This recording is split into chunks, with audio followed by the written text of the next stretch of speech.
Capítulo 8. La proteína animal, la carne y los lácteos.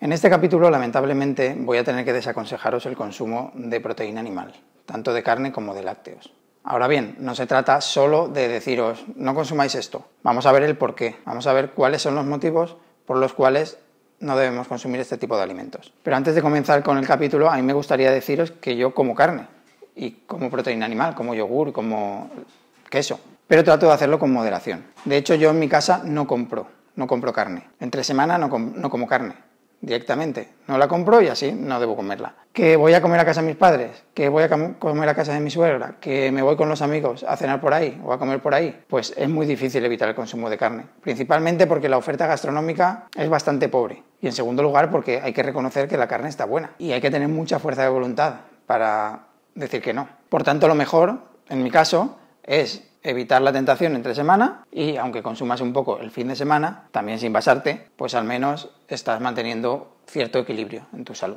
En primer lugar, debemos conocer qué son las proteínas. En el capítulo anterior vimos los hidratos de carbono, que son los que nos dan la energía, y ahora vamos a ver lo que son las proteínas. Las proteínas son el material fundamental del que estamos hechos. Las células de los órganos, los músculos, los huesos, el cerebro, el hígado. Todo eso está hecho a partir de proteínas. En casos de necesidad, incluso el cuerpo puede recurrir a las proteínas como fuente de energía, aunque trae inconvenientes y es preferible para el cuerpo recurrir a los hidratos de carbono, como he dicho antes, y también a las grasas. Las proteínas son moléculas de gran tamaño que están compuestas por otras moléculas más pequeñas llamadas aminoácidos. Cuando nosotros ingerimos proteína, nuestro cuerpo, a través de la digestión, descompone esas proteínas en aminoácidos y a su vez utiliza el cuerpo esos aminoácidos para crear sus propias proteínas, que son las que va a utilizar para componer nuestro organismo. El cuerpo humano necesita 20 aminoácidos para crear sus propias proteínas. De esos 20 aminoácidos, el cuerpo es capaz de sintetizar 12. Sintetizar significa que es capaz de producirlos por sí mismo. Ahora bien, hay otros 8 aminoácidos que el cuerpo necesita y que solo puede obtenerlos a través de la alimentación. Esos 8 aminoácidos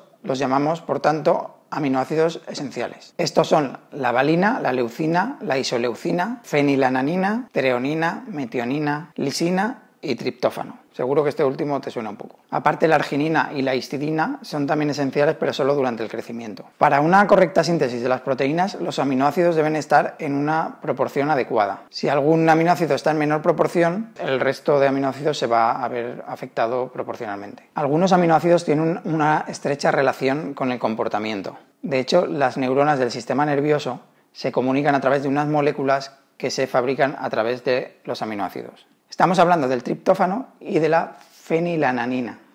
Tela la palabrita. Por un lado, a partir del triptófano se produce serotonina, que seguro que también te suena, que induce a la tranquilidad y al sueño. Si tenemos exceso, entonces tendremos somnolencia. Y si tenemos defecto, podemos tener depresión. A partir de la fenilalanina, transformada en tirosina, se producen la norepinefrina y la dopamina, que también te sonará. Estas producen lucidez y estimulación vital, pero en exceso pueden causar excitación. ¿Qué sucede? Que el triptófano y la fenilalanina compiten para entrar en el cerebro. Al consumir proteína animal, carne, huevos, lácteos, los niveles de fenilalanina suben y son transportados por la sangre al cerebro. No sucede lo mismo con el triptófano, que al estar en una proporción mucho menor que el resto de aminoácidos, se queda a las puertas de entrar en el cerebro. Para que el triptófano pueda acceder al cerebro, no hay más remedio que comer hidratos de carbono. Esto es un ejemplo de la importancia que tiene la alimentación en nuestro día a día. Es tan importante que afecta directamente a nuestro comportamiento y a cómo nos sentimos. Aunque pueda parecer en principio una cosa muy esotérica y muy de energías, historias y tal, al final es ciencia. Bueno, hemos dicho que las proteínas se descomponen en aminoácidos para que el cuerpo luego vuelva a formar otras proteínas. En relación con esto está el concepto de valor biológico de las proteínas, que sería la capacidad que tienen las proteínas para crear nuevas proteínas. También se le llama calidad de la proteína o proteína neta asimilable, NPA. Depende de la digestibilidad y absorción intestinal y de la proporción de los aminoácidos. En este sentido, la proteína animal se dice que tiene mayor valor biológico porque se digiere un 97% aproximadamente, mientras que la proteína vegetal se viene a digerir un 65% o así, ya que los vegetales tienen paredes celulares más duras. Pero esto no significa que tengamos que comer proteína animal, y ahora vamos a ver por qué. La proteína animal causa multitud de problemas en nuestro sistema y en la salud en general. Y es que nuestro organismo gasta mucha energía y muchos minerales para metabolizar este tipo de proteína. Al descomponerse, la proteína animal genera cadaverina, putrescina y otros subproductos. Vamos, que al descomponerse un animal se pudre. Cuando la proteína animal se descompone en el intestino, al hacer la digestión,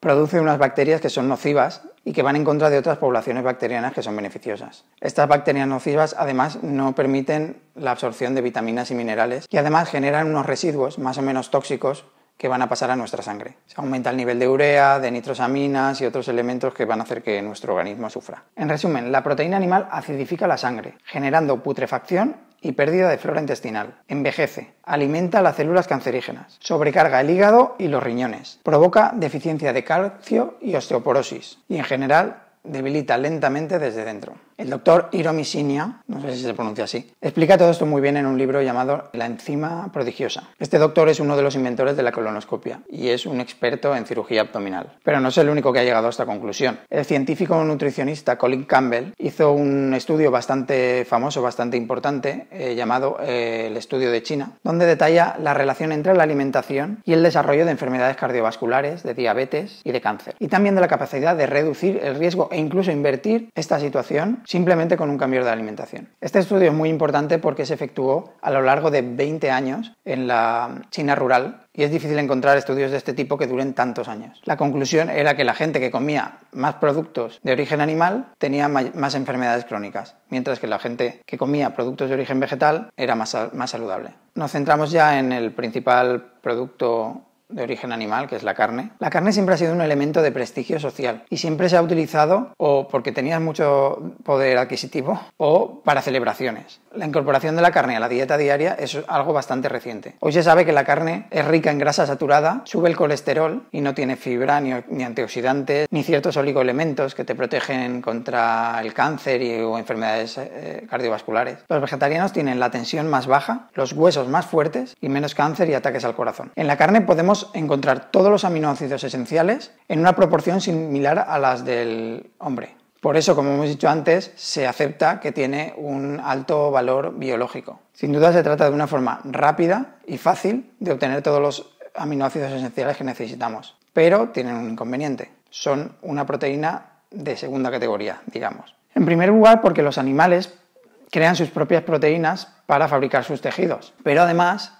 en ese proceso se crean otras sustancias que pueden resultar tóxicas para nosotros. En segundo lugar, todas las carnes tienen unas moléculas que nuestro organismo metaboliza, transformándolas en ácido úrico que nuestros riñones tienen que eliminar. Cuando los riñones no son capaces de expulsarlo todo, entonces comienza a haber problemas, como la gota, cálculos renales, infartos de miocardio. Y en tercer lugar, algunas alteraciones del comportamiento, como la depresión, la ansiedad, algunos trastornos mentales, podrían estar influenciados por el mayor consumo de carne. Y esto es por el tema que hablábamos antes de los aminoácidos y el comportamiento, y de cómo el consumo de carne frenaba la introducción del triptófano en nuestro cerebro. La carne es un alimento muy proteico, demasiado incluso, para las necesidades que la Organización Mundial de la Salud recomienda. Pero además contiene grasa, colesterol y sodio. Después de pegarnos un buen banquete de carne, nuestro cuerpo va a sentir más calor, más sed y menos ganas de orinar, ya que el organismo debe retener agua para diluir ese exceso proteico. Cuando abusamos del consumo de carne, el nivel de proteínas sube mucho en sangre. Y para descomponer las proteínas, la acidez de la sangre sube también mucho, provocando multitud de problemas. No en vano hay muchos gérmenes que proliferan en un medio ácido. Las carnes endurecen todos los tejidos, los que se ven y los que no. De hecho, cada vez son más jóvenes las personas que sufren accidentes cardiovasculares. Científicamente, el excesivo consumo de carne es un factor de riesgo muy influyente e importante. En general, es más adecuado consumir volatería que mamíferos, ya que cuanto más nos alejemos de la especie que consumimos, va a ser mejor para nuestro organismo y también para nuestra conciencia. La conclusión es que podríamos consumir carne de ave de manera esporádica en climas fríos, otoño o invierno, y si es de origen ecológico. ¿Por qué? Porque el tipo de alimentación y de tratamientos, hormonas, antibióticos, etcétera, que reciben los animales de producción convencional no es nada saludable ni adecuado. Por tanto, sabiendo que el consumo de proteína animal no es bueno para nuestro organismo, mejor hacerlo con una carne de calidad. ¿Que la carne ecológica es más cara? Vale, como vamos a consumir menos, pues compensamos una cosa con la otra. El pescado es una buena alternativa a la carne, ya que tiene menor concentración de proteínas y además se digiere mejor, ya que el tejido conjuntivo es más bajo. Además, apenas tiene colesterol, grasa y sus ácidos grasos poliinsaturados son beneficiosos para el sistema cardiovascular, siempre que no sean fritos, que sean cocidos o a la plancha o al vapor. Aunque la putrefacción no deja de producirse, la descomposición del pescado es menos tóxica. No hay problema en tomar un poquito de pescado salvaje. Y digo salvaje porque deberíamos evitar los de piscifactorías, ya que las harinas con las que están alimentados también tienen proteína animal. Entonces la calidad del pescado de piscifactoría es bastante mala. Para que los pocos residuos que deja la descomposición del pescado no nos afecten tanto, vamos a acompañarlo siempre con algo verde, o con verduras, o con una ensalada. El rábano rallado es buena opción porque es muy desintoxicante. Y no vamos a pasarnos de sal, porque el pescado ya es yang. Si le ponemos sal, que es más yang, pues estamos desequilibrando demasiado el alimento. Según su contenido en grasa, distinguimos 3 tipos de pescado. El graso o azul tiene más de un 10% de grasa. Estaríamos hablando del atún, del salmón, de la anguila y del arenque, por ejemplo. El semigraso estaría entre un 5 y un 10% de grasa. La sardina, el bonito, el jurel, la caballa, el boquerón, por ejemplo, son pescados semigrasos. Y finalmente, el magro o blanco tiene menos de un 5% de grasa. La pescadilla, el rape, el lenguado, el bacalao, la dorada, la raya. El pescado azul es más graso, es más difícil de digerir y además produce más toxinas al descomponerse. Sin embargo, el pescado blanco suele ser de piscifactoría, entonces vale la pena coger un pescado azul de buena calidad que un pescado blanco de piscifactoría. Además, el azul es más rico en omega 3. Pescados azules aconsejables: la caballa, el bonito, la sardina y el pez espada. Pescado blanco aconsejable: lenguado, pescadilla, besugo, mero y gallo. Y una buena noticia, habría que darla, ¿no?, en algún momento. Pescados muy aconsejables: la sepia, el calamar, la almeja, que es muy nutritiva y muy rica en B12, y el mejillón, que es un buen tónico para el riñón, aunque es más recomendable el del Atlántico que el del Mediterráneo, aunque yo sea del Mediterráneo. No hay que abusar del marisco, ya que viven en fondos marinos que están bastante sucios y contaminados, aunque siempre va a ser mejor que el de criadero. Mientras que los peces tienen una moderada cantidad de colesterol, unos 50-90 miligramos, el marisco puede llegar a los 200 miligramos. La cigala, la gamba, la langosta, los langostinos. Lo único bueno es que tampoco comes demasiado cuando comes esto, si te lo pones como guarnición en algún plato. De todas maneras, con el pescado tenemos el problema de que el mar está muy contaminado cada vez más. No hay un control ecológico y, por tanto, lamentablemente vamos a tener que ir olvidando su consumo poco a poco. No es el caso de las algas, que a pesar de vivir en el mar tienen una gran capacidad depurativa y antidegenerativa, y por eso siempre van a ser recomendables. En general siempre será mejor tomar pescados pequeños, no que sean crías, sino pequeños de tamaño, porque van a acumular menos tóxicos y menos materiales pesados que están en el mar contaminado. Y vamos a hablar ahora de los huevos. Un huevo es una gallina en potencia. Es un alimento muy completo, muy concentrado. Tiene un montón de nutrientes en muy poco espacio. Es rico en hierro, en vitaminas liposolubles y en algunas del grupo B, y además de fácil asimilación. Sus proteínas son de alto valor biológico, ya que contiene todos los aminoácidos esenciales y además en la proporción adecuada a nuestro organismo. Sin embargo, tanto desde el punto de vista científico como desde el punto de vista energético, el abuso del consumo de huevos puede crear problemas en el hígado, en el riñón y en el corazón. Desde el punto de vista energético, los huevos son muy yang y contraen nuestras estructuras. Su exceso daña sobre todo a los órganos yang, a los más yang, porque son privados de la energía yin que son necesarias para funcionar correctamente. Desde el punto de vista científico, la yema concentra una gran cantidad de colesterol, lo que puede dañar al hígado y al sistema cardiovascular, y la clara tiene una gran cantidad de proteínas, que puede dañar a los riñones. Es decir, que son muy proteicos y al ser tan concentrados los podemos consumir pero de manera esporádica. Y de la misma manera que recomendábamos con las carnes, deberíamos tener un consumo ecológico. Además, en el caso de los huevos, la diferencia económica tampoco es tan grande. Media docena de huevos ecológicos te puede costar alrededor de 2 euros. Los orientales, por ejemplo, utilizan un huevo para 6 personas. Lo hacen troceado en el arroz o en las sopas. Podríamos decir que una cantidad prudente sería un huevo a la semana por persona, teniendo en cuenta los productos que pueden incluir huevo. Si tomamos huevos hay que intentar hacerlos más yin, como añadiendo verduras. Si haces tortillas, pues puedes añadir verduras o puedes añadir espárragos o calabacín a la tortilla de patatas. Puedes acompañarle de una ensalada o de unas verduritas. Y con esto dejamos los huevos y pasamos ya a la leche de vaca. Seguramente nosotros desde nuestra infancia hemos tomado leche de vaca durante toda nuestra vida, pero esto no siempre ha sido así. Se empieza a generalizar su uso a partir del siglo XVIII. Hasta entonces las vacas no se pensaban para dar leche, sino para consumir su carne. Sí que se podía usar para hacer algo de queso o para hacer mantequilla, pero no para consumir nosotros la leche de vaca, que era para el ternero. En 1856, Pasteur descubrió que con el calor se podían eliminar los microorganismos y hacer más segura su conservación y su consumo. Es lo que conocemos como pasteurización. A partir de ahí se desarrolla la ganadería intensiva y crece toda una industria de los lácteos. Pero realmente el consumo de leche viene a tener 50-60 años. Y el de yogur, por ejemplo, el yogur llegó a España en los años 60. Pero realmente la leche es para mamarla. En cuanto se ordeña, se estropea inmediatamente. Por eso se hace necesario el proceso de pasteurización, en el que se calienta a 74 grados durante 15 segundos y luego se enfría rápidamente hasta los 4 grados. Pero no solo se eliminan los microorganismos indeseables, además se eliminan vitaminas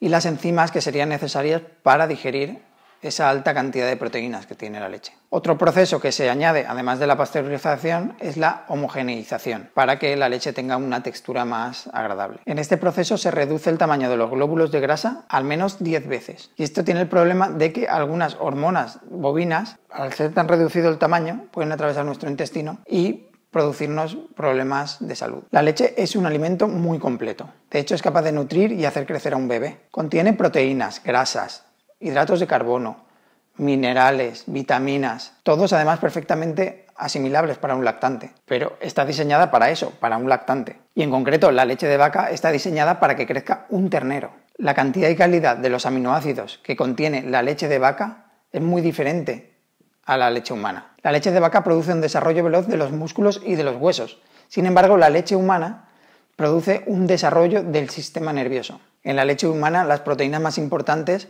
son las del suero láctico, que están presentes en un 70%, mientras que en la leche de vaca solo están en un 2%. En la leche de vaca la caseína ocupa el 80%, mientras que en la leche humana solo ocupa el 30%. La beta-lactoglobulina es una proteína que solo está presente en la leche de vaca. Es totalmente desconocida para el ser humano. Es extraña para nuestro organismo y por tanto produce muchos problemas alérgenos. También sucede con la caseína, que comentábamos anteriormente, porque la leche humana tiene sobre todo beta-caseína, mientras que la leche de vaca tiene alfa-caseína. Seguramente la gente desconoce que la proteína de la vaca pueda ser el problema de muchas alergias, pero así es. Aparte está lo que todo el mundo conoce, que es la alergia a la lactosa, que sería el azúcar de la leche. Nosotros tenemos una enzima que se llama lactasa, que es capaz de digerir la lactosa. Si los niveles de lactasa son bajos, es cuando tenemos intolerancia a la lactosa. Lo curioso es que cuando tú tomas un producto sin lactosa, realmente no le están quitando la lactosa, porque eso no pueden hacerlo. ¿Qué hacen? Añaden lactasa para que tú puedas digerirlo. Con lo cual te estás tomando un producto y un medicamento encubierto. Además, la leche de vaca es muy rica en hormonas de crecimiento, porque está diseñada para que el ternero crezca en muy poco tiempo. Algunos estudios científicos relacionan las hormonas de crecimiento con el desarrollo del cáncer. Un bebé dobla su peso en unos 6 meses, ganando 7 kilos. Un ternero en solo 47 días gana más de 100 kilos. Una de las pocas cosas buenas que puede tener la leche de vaca es el calcio, pero es que es un tópico, porque el nivel de calcio en la leche es muy alto, pero para poder asimilarlo necesitamos de otros elementos, como el magnesio, el boro o la vitamina D, y la leche es muy pobre en magnesio. Por eso se da la paradoja de que en países donde se consume mucha leche, también es donde más osteoporosis hay. Siempre va a ser mejor pensar en una dieta equilibrada que en un aporte específico de calcio. El carácter frío de la leche y su dificultad para ser digerida hacen que la leche haga de sedante para la energía digestiva. Esto también puede dificultar la absorción del calcio. Además, se sabe que si ingerimos demasiado fósforo, se inhibe la absorción de calcio. Y justamente tanto la carne como la leche tienen una elevada cantidad de fósforo. Si lo que queremos es calcio, sería mejor recurrir a otros alimentos, como por ejemplo las semillas, sobre todo la de sésamo, que además tiene magnesio, las algas, las legumbres, las verduras como la col o el brócoli. Lo importante no es tomar mucho calcio, sino asimilarlo bien y sobre todo llevar una dieta que no consuma nuestras reservas de calcio. Y no solo de calcio, sino también de otros minerales. Estamos hablando de azúcares simples, de fritos, de proteína animal, de alcohol, etc. Todo eso va a hacer que se acidifique nuestra sangre y que se consuman nuestros recursos de minerales, entre ellos el calcio. Además, en la leche de vaca la cantidad de grasa es muy grande, incluso superior al de las carnes, y toda ella es saturada. Además, también el nivel de colesterol es muy grande y, como decíamos antes, tanto la pasteurización como la homogeneización van a hacer que su paso sea más fácil sin previa digestión a través de nuestros intestinos. Y para terminar, las vacas de ganadería intensiva están tratadas con hormonas, con medicamentos y alimentadas con piensos de muy baja calidad, están hacinadas y vamos, que es todo negativo para nosotros. Si tuviéramos que consumir algo de leche de vaca que sea biológica, esto lo vamos a recomendar siempre, y que sea de manera esporádica. En cualquier caso, la leche de cabra y la leche de oveja serían mejores porque producen menos mucosidades. Podríamos, por ejemplo, utilizar los lácteos como condimento para nuestros platos, pero no como parte principal de nuestro menú. En cualquier caso, si notamos algún problema de salud, es mejor eliminarlos radicalmente de nuestra dieta. En general, todos los fermentados, sobre todo el kéfir, se digieren mejor que la leche y no neutralizan la acidez estomacal. Además, evitamos el problema de la lactosa, que se convierte en ácido láctico. El efecto beneficioso del yogur radica en su contenido en Lactobacillus bifidus, que repuebla nuestra flora bacteriana. Además, el ácido láctico favorece el crecimiento de las colonias de Lactobacillus. Pero no todo el ácido láctico es bueno. Un 50% se asimila y el otro 50% no se asimila porque no es compatible y debe ser eliminado a través de la orina. En los modernos yogures con bifidus, el 100% del ácido láctico es asimilable. Pero no todo es tan bonito porque a las 24 horas desde su preparación el nivel de lactobacillus va disminuyendo progresivamente. Entonces lo ideal sería que nos hiciéramos el yogur en casa. Y cuidado también con esos yogures azucarados o con saborizantes o con colorantes que no tienen mucho que ver ya con un yogur. Una muy buena alternativa a la leche de vaca son las leches vegetales. El Código Alimentario Español dice que la palabra leche se refiere a la leche que proviene de hembras animales. Entonces deberíamos más bien hablar de bebidas vegetales. Pero bueno, todos nos entendemos. Las bebidas vegetales son mucho más recomendables por su composición y por su naturaleza. Además, no contienen caseína ni grasas que pueden producirnos problemas alérgicos. Las leches vegetales tienen mucha menos grasa que la leche de vaca. Pero es que además esa grasa es de mucha mejor calidad. La mayoría de sus grasas son poliinsaturadas y benefician nuestro sistema cardiovascular. Para un consumo regular, las más adecuadas serían las de arroz, la de avena y la de almendras. Pero sería mejor hervirlas durante unos 3-5 minutos primero para hacerlas más digeribles. Lo mejor es hervirlas unos 5 minutos con una pizquita de sal, que no se nota y además va a realzar su sabor, y guardarlas en la nevera. Si además las hierves con una canela en rama, un poquito de jengibre, eso va a hacer que se digiera aún mejor. El hecho de ir variando de leches, de ir probando la de arroz, la de avena, la de almendra, puede resultar muy positivo, ya que así, de esta manera, no tendremos ni un exceso ni un déficit de un nutriente en particular. La leche de arroz se obtiene de la fermentación en varias fases de los granos del arroz, frescos, molidos y cocidos.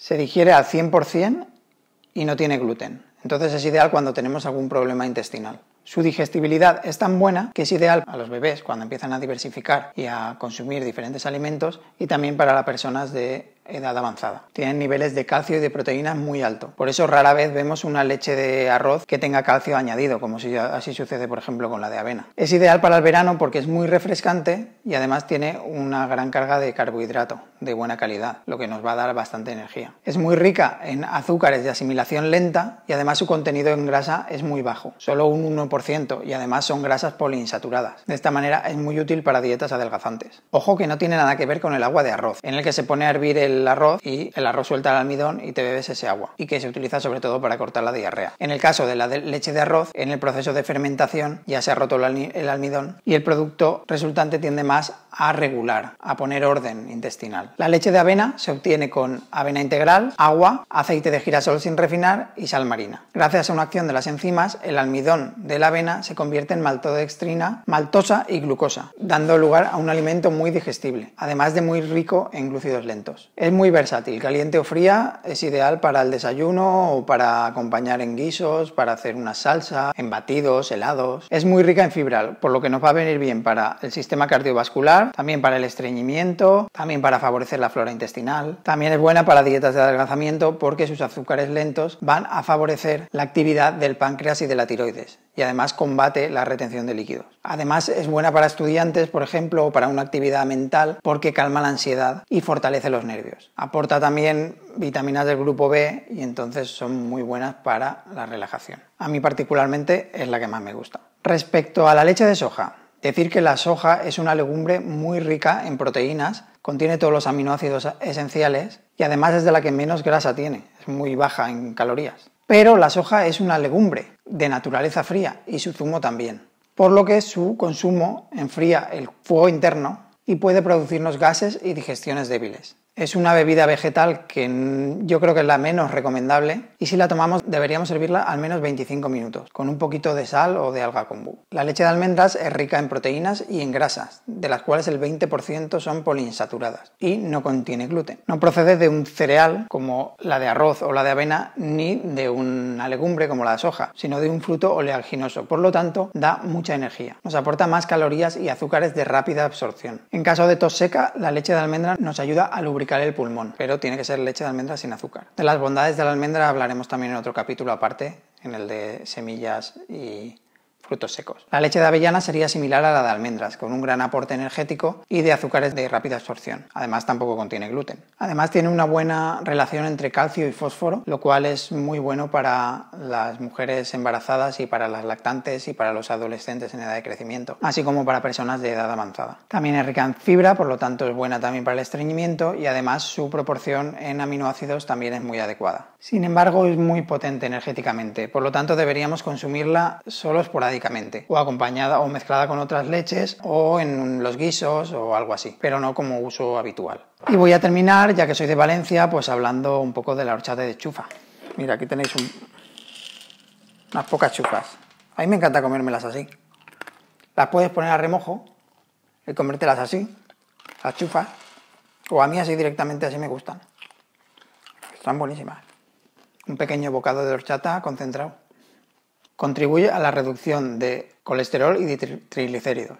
Hace que crezca el colesterol bueno y que descienda el colesterol malo. En general es buena para el sistema cardiovascular, ya que contiene vitamina E, además de ácido oleico y arginina. La leche de chufa, que no es la horchata, la leche de chufa sin azúcar, podrían incluso tomarla los diabéticos, ya que los hidratos de carbono que contiene son a base de sacarosa y almidón, pero no de glucosa. Y además su alto contenido en arginina va a hacer que liberemos la hormona que produce la insulina. Además aportan enzimas digestivas que van a hacer que mejoremos nuestra digestión, en caso de gases, digestiones pesadas, diarrea. Es rica en vitaminas y minerales y además es una gran fuente energética. El problema es que la horchata, que es un producto con denominación de origen, en su receta clásica lleva azúcar. Entonces probablemente sería más sano tomar una leche de chufa o hacerte tú tu propia horchata, comprando chufas y añadiéndote tú otro tipo de endulzante o una cantidad menor de la que puedan vender de manera comercial. Y hasta aquí el capítulo 8, la proteína animal, la carne y los lácteos. Espero que con todo este repaso que hemos hecho os hayáis podido hacer una idea de la conveniencia de reducir el consumo de este tipo de proteína.